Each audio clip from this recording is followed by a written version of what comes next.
जय जोहार, हमारे छत्तीसगढ़ देख रहे हैं आप। मैं हूं आशीष त्रिपाठी। दुर्ग पुलिस के हाथ उस वक्त बड़ी कामयाबी लगी जब अंतरराष्ट्रीय मानव तस्करी और धोखाधड़ी के 3 आरोपियों को पुलिस ने गिरफ्तार किया। पुलिस ने आरोपियों को मुंबई से गिरफ्तार किया। दरअसल पकड़े गए आरोपी एजेंट का काम करते थे और विदेश में नौकरी का झांसा देकर उन्हें बाहर भेजने की फिराक में रहते थे और उनका गलत तरीके से न सिर्फ उन्हें भेजा जाता था विदेश में नौकरी का झांसा देकर, उन्हें साइबर स्कैम की भी ट्रेनिंग दी जाती थी और आरोपियों के चंगुल से बचाकर लाए गए एक पीड़ित की शिकायत पर पुलिस ने यह कार्रवाई की है। और अब ये 3 आरोपियों को पुलिस ने धर दबोचा। साइबर स्कैम की ये ट्रेनिंग देते थे। ऑनलाइन कैसे धोखाधड़ी करनी है, इसके बारे में विस्तारपूर्वक जानकारी आप तक पहुंचाएंगे। कैसे ये ट्रेनिंग देते थे, कैसे इन्होंने लोगों को अपना शिकार बनाया और जो शख्स इनकी ठगी का, इनके झांसे में आया और इनका शिकार हुआ, उसके वापस आने पर शिकायत पर किस तरह से कार्रवाई की गई।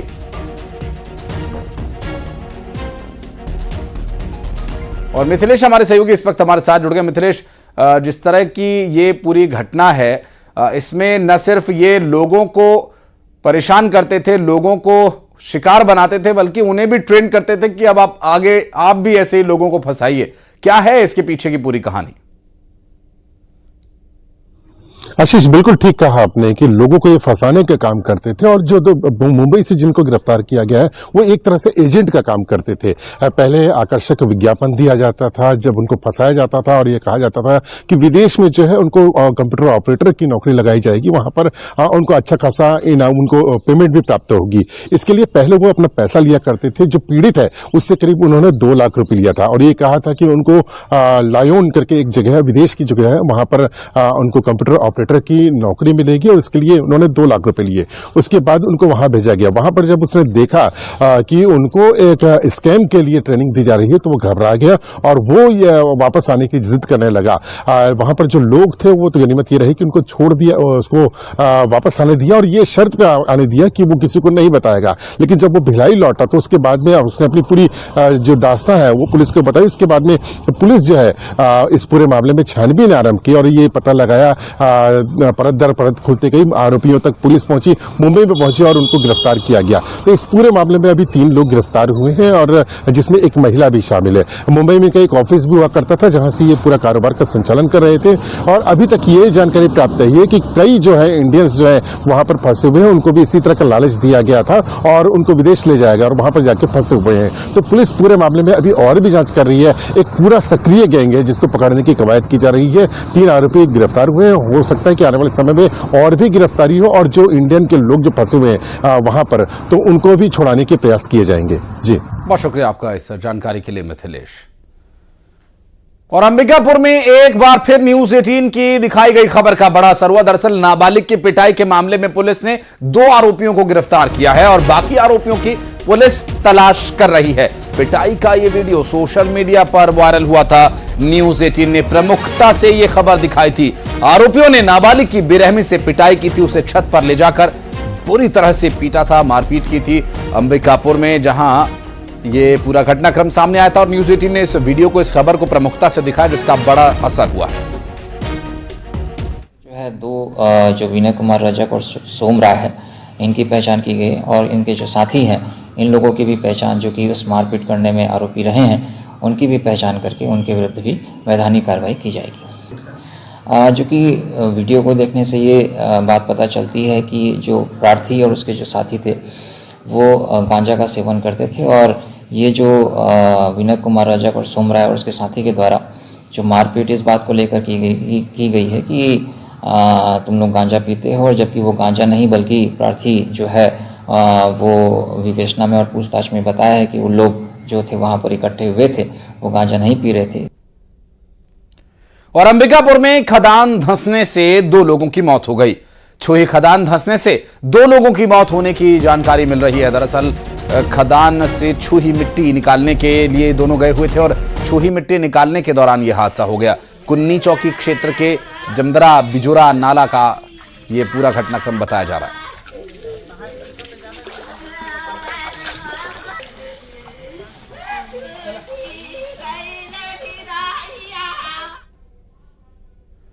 पेंड्रा में रेलवे स्टेशन के पास कार में आग लग गई। रेलवे स्टेशन के पास ये कार खड़ी थी और आग से कार जलकर राख हो गई। अलग अलग आग लगने के इस मामले में कारण बताए जा रहे हैं। फिलहाल स्पष्ट कारण अभी तक सामने नहीं आ सका है और तस्वीरें भी आपको दिखाएंगे। ये देखिए, वो हादसा जो काफी बड़ा हो सकता था, लेकिन कार में जब आग लगी तो उस वक्त आसपास कोई नहीं था और कारण स्पष्ट नहीं हो पाया कि आग लगी तो कैसे। और मेरे व्हाट्सएप कर दो अभी तुरंत। जांजगीर चांपा में बड़ा हादसा होने से टल गया। दरअसल शोरूम से नई कार की पूजा करते समय बड़ा हादसा होने से टल गया। कार मालिक नई कार का स्टीयरिंग नहीं संभाल पाया और कार बेकाबू होकर खेत में लेकर उतर गया। कार ने 4 से 5 बाइक्स को टक्कर मारी और आखिर में खेत में जाकर कार रुकी और इस दौरान शोरूम के बाहर लगे हुए सीसीटीवी कैमरे में ये पूरी घटना रिकॉर्ड हो गई और जो लोग वहां पर खड़े थे, बातचीत कर रहे थे, इस दौरान सभी हैरान रह गए और आप उनके रिएक्शन देखें तो वे भी काफी चौंक गए थे। पर राहुल गांधी को बधाई।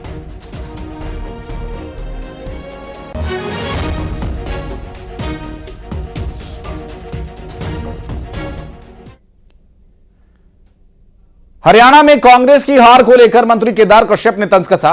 मंत्री ने कहा कि पिछले 15 सालों से कांग्रेस लगातार मिठाइयों का ऑर्डर दे रही है लेकिन उठा नहीं पा रही।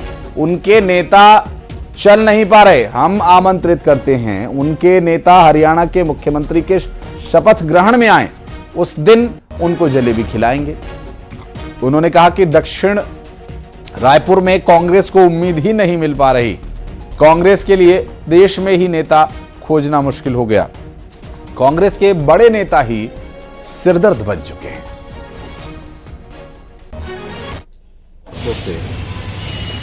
कांग्रेस लगातार मिठाइयों का ऑर्डर दे रही है लेकिन उठा नहीं पा रही क्योंकि उनका कार्य नहीं चल रहा है और उनके नेता नहीं चल पा रहे हैं और उन्होंने सोचा शायद इस बार कुछ टेढ़ी किया जाए तो उन्होंने जलेबी का डाला था लेकिन जलेबी भी नहीं चल रहा और अब हम आमंत्रित करते हैं उनको।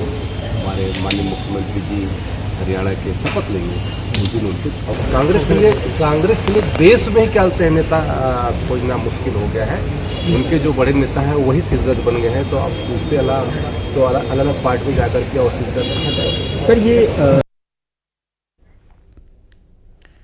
और रायपुर दक्षिण के उपचुनाव से जुड़ी बड़ी खबर। रायपुर दक्षिण के दंगल में दुर्ग और राजनांद गांव के नेताओं की एंट्री हो सकती है। राजनांद गांव के कांग्रेस नेताओं ने दक्षिण रायपुर से टिकट मांगी है और पीसीसी के पूर्व महामंत्री कुतुबुद्दीन सोलंकी ने सचिन पायलट से टिकट मांगी है। राजनांद गांव के नेता डॉक्टर आफ्ताब आलम के लिए उन्होंने टिकट की मांग की है। उन्होंने कहा कि रायपुर के नेता राजनांद गांव से लड़ सकते हैं तो राजनांद गांव के नेताओं को भी रायपुर से टिकट मिलने चाहिए। दुर्ग के वोरा परिवार के सदस्य राजीव वोरा ने भी रायपुर दक्षिण के लिए दावेदारी जताई है। नए दावेदारों की एंट्री के बीच रायपुर दक्षिण को लेकर सियासत तेज हो गई है और ममता हमारी सहयोगी इस वक्त हमारे साथ जुड़ गए हैं। ममता, ये उपचुनाव जो है एक बार फिर से एक तरह से अपनी साख दिखाना चाहते हैं वो नेता, अपनी पैठ जमाना चाहते हैं जो विधानसभा चुनाव में वो नहीं दिखा पाए। क्या इसी वजह से इस तरह की कोशिशें हो रही हैं कि वहां के नेता यहां आकर के परफॉर्म करना चाहते हैं? बात सिर्फ इसको लेकर नहीं है कि राजनांदगांव और दुर्ग के नेता जो है वो रायपुर से लड़ना चाहते हैं। बात इस बात को लेकर भी है कि कांग्रेस संगठन के भीतर जो लगातार गुटबाजी की बात कही जा रही थी और इस बात को लेकर भी सवाल उठ रहे थे कि दुर्ग और राजनांदगांव में बाहरी जो नेता हैं वो चुनाव लड़ रहे हैं उस समय जब टिकट दी जा रही थी और इस बात को लेकर विरोध भी हुए थे। तो अब इस चीज़ को दूसरे पासे के रूप में उपयोग किया है और खुलकर जो है वो जो वहाँ के लोग हैं वो कह रहे हैं कि वो चुनाव लड़ना चाहते हैं।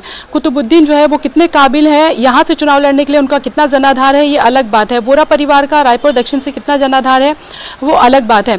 लेकिन बात तो ये उठती है कि अगर यहाँ के लीडर्स जो हैं वो रायपुर और राजनांदगांव और दुर्ग में जाकर चुनाव लड़ सकते हैं, तो रायपुर में आकर क्यों नहीं लड़ सकते हैं? ऐसे समय में जब इस तरह के सवाल उठते थे, जब यहाँ से बाहरी का मुद्दा बनाया जाता था, तब जो संगठन के नेता कहते थे कि कोई भी कांग्रेस पार्टी से कहीं भी चुनाव लड़ सकता है। तो अब ये देखना है कि इन लोगों ने भी अपनी इच्छा जाहिर की है, तो क्या स्थानीय लीडर को दिया जाता है या इन लोगों को दिया जाता है। लेकिन एक तरह से कह सकते हैं कि ये मुद्दा तो उठा ही दिया है कि अब आने वाले समय में जब किसी को बाहर टिकट दिए जाएंगे अपने क्षेत्र से बाहर, तो ऐसे में वहाँ के जो लोग हैं वो आने वाले समय में टिकट मांग सकते हैं। जी, स्वाभाविक है ममता, और ये आने वाले समय में क्या ये हम आप भी देख रहे हैं कि उसी पार्टी के नेता इस तरह के मामलों पर सवाल उठाते हैं। बहुत शुक्रिया आपका हमारे साथ जुड़ने के लिए और इस विषय पर जानकारी देने के लिए। बढ़ते आगे और कवर्धा से अगली खबर, जहां आवास मेला कार्यक्रम का आयोजन किया गया और कार्यक्रम में डिप्टी सीएम विजय शर्मा शामिल हुए और प्रधानमंत्री आवास योजना के 18,000 हितग्राहियों को स्वीकृति पत्र सौंपे गए। डिप्टी सीएम ने हितग्राहियों के पैर धोकर अभिनंदन किया, उन्हें घर की चाबी सौंपी।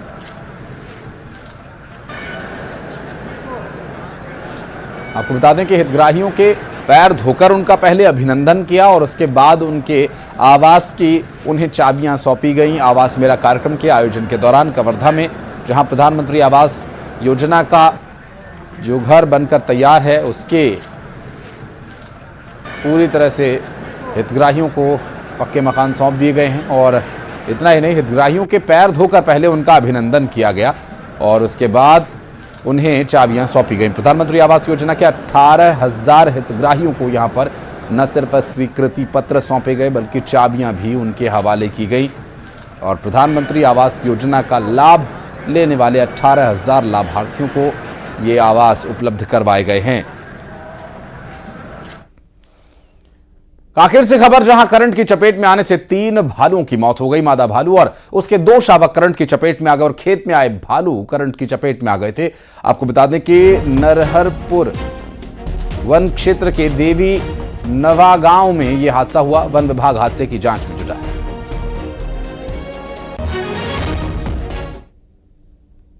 अंबिकापुर में अंधविश्वास के चलते एक शख्स की जान आफत में पड़ गई। दरअसल आकाशीय बिजली गिरने की वजह से उसे करंट लगा और उसके चपेट में आने के बाद उसके परिजनों ने उस शख्स को कई घंटे तक गोबर के गड्ढे में रखा। गोबर के गड्ढे में उस शख्स को कई घंटे तक दफन करके रखा गया, जो काफी देर तक बेहोश रहा। हालांकि आकाशीय बिजली की चपेट में आने से उस शख्स की हालत काफी गंभीर हो गई थी। गांव के ही एक व्यक्ति ने एम्बुलेंस को फोन कर दिया और शख्स को अस्पताल में भर्ती करवाया गया। इसकी हालत अभी भी गंभीर बनी हुई है। मैनपाट ब्लॉक के सुपलगा गांव का यह पूरा मामला है।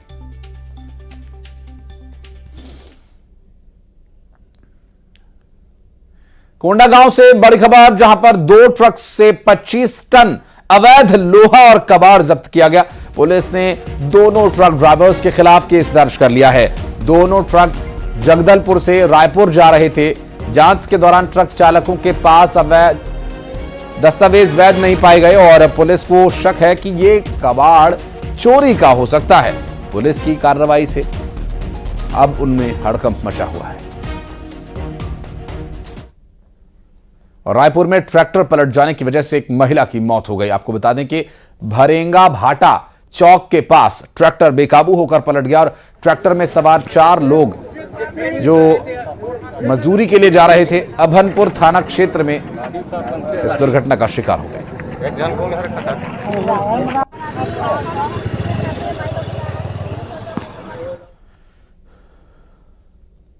और कांकेर में दबंगों ने एक परिवार का हुक्का पानी का बंद करने का फरमान जारी किया। दरअसल ये मामला जमीन विवाद का बताया जा रहा है और हुक्का पानी बंद करने की गांव में मुनादी करवाई गई। मुनादी करवाने का वीडियो भी सामने आया। पीड़ित परिवार ने कलेक्टर से अब न्याय की गुहार लगाई है। चारामा थाना क्षेत्र के जेपरा गांव का ये पूरा घटनाक्रम बताया जा रहा है, जहां पर जमीन विवाद में हुक्का पानी बंद किए जाने की बात सामने आ रही है। से आए हैं और कलेक्टर से मांग करने आए हैं कि हम लोगों का हुक्का पानी बंद कर दिया गया है ग्राम से, उसको सुलझाने के लिए हम लोग कलेक्टर के पास आए हैं। कौन हुक्का पानी बंद किया है, क्या कारण है? ग्राम के सरपंच और ग्राम के प्रमुख जनों के माध्यम से हुक्का पानी बंद कर दिया गया। बलौदाबाजार में पुलिस ने ठगों के अंतर्राज्यीय गिरोह का भांडाफोड़ किया और गिरोह के 14 सदस्यों को पुलिस ने गिरफ्तार किया। गिरफ्तार आरोपियों में 8 महिलाएं भी शामिल हैं। लोगों को झांसा देकर सोने चांदी के जेवर लेकर फरार हो जाते थे और घर में रहने वाली अकेली महिलाओं को निशाना बनाते थे। आरोपियों से लाखों के जेवर और नकदी बरामद की गई है।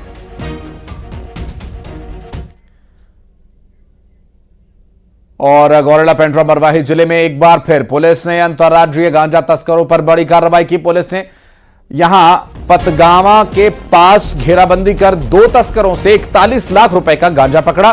पुलिस ने तस्करों से 2 क्विंटल 20 किलो गांजा बरामद किया। पुलिस ने तस्करों के पास से कार, मोबाइल और कैश भी जब्त किया।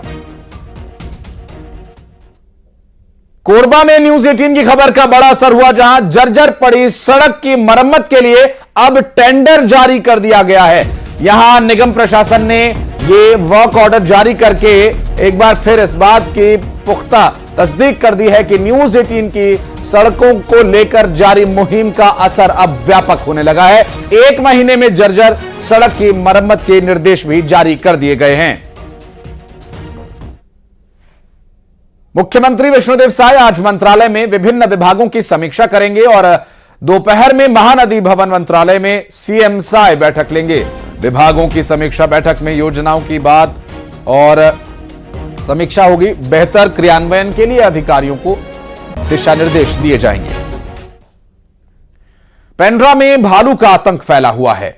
भालू के हमले में एक अधेड़ को गंभीर रूप से चोट आई है और दरअसल ये शख्स काम करके अपने घर लौट रहा था और इसी दौरान भालू ने इस पर हमला कर दिया। हमले से अधेड़ के चेहरे, सिर, पेट और कमर पर गंभीर चोट आई है। पिछले 1.5 महीने में भालू के हमले से 25 से ज्यादा लोग घायल हुए और इनका अभी जो घायल फिलहाल बताए जा रहे हैं मरवाही सामुदायिक स्वास्थ्य केंद्र में इलाज चल रहा है।